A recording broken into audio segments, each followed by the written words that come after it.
Y'all listen. I'm gonna keep singing, Singing, I'm gonna keep singing, singing, I'm gonna keep singing, yeah.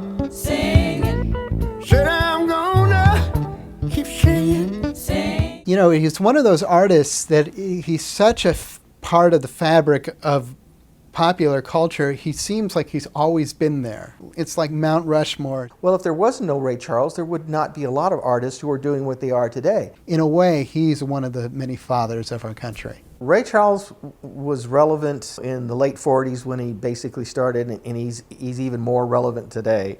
I'm glad you love me, baby. And I'm so glad you're mine. You hear me? When Concord really got into the Ray Charles business proper with the catalog, there was talk very early on. There was unreleased repertoire within the vaults at RPM, Ray's studio. Because I've often asked him, why do you go in the studio and do this and you don't put it out? He says, when I'm not here, you have a lot to do. It took me some time to go in there, but I started with just the dats, and I think when I put the first dat in, I couldn't stop.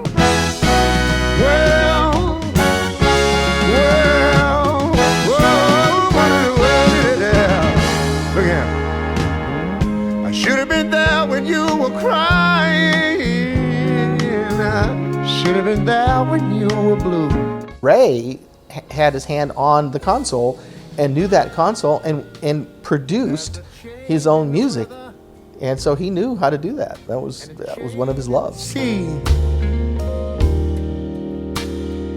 from now on, there's gonna be a change. The more I listened to, the more excited I got. I had posted notes everywhere. This is this is that. And I eventually called John Burk and said, you have to get over here. In many cases, they were pieces of music that were done outside of the context of an album project. So therefore, albums being the way that records were released, they were kind of homeless for a while. To really put something together that was indeed very rare, but at the same time put together a cohesive album. And so that was the charge that John was given. The wheel of fortune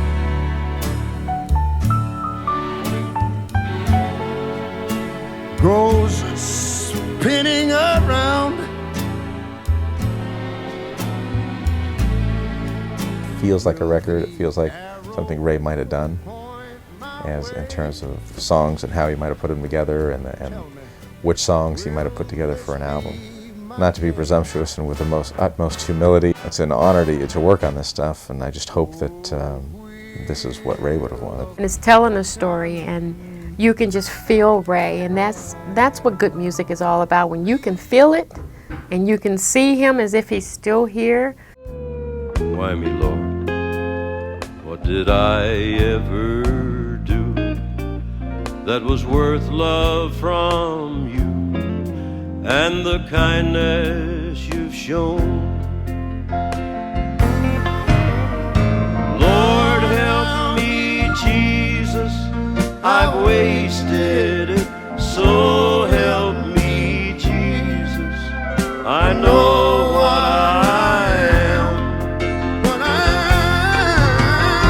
now that I know that I've needed you, so help me, Jesus. They are good friends. He said he listened to his music all the time coming up, and he really admired him, and they became very, very close friends. Very close friends. It's really an amazing track, and these two guys sound so great together, and you can see it in the letters, and you can certainly hear it in the music, how fond they were of each other and how much fun they had doing this, and how it's funny how this track never came out.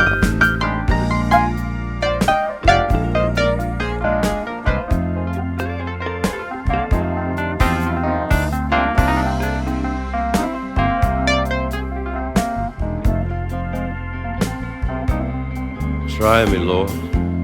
Well, the greatest joy in doing this really is the getting to hear all the stuff.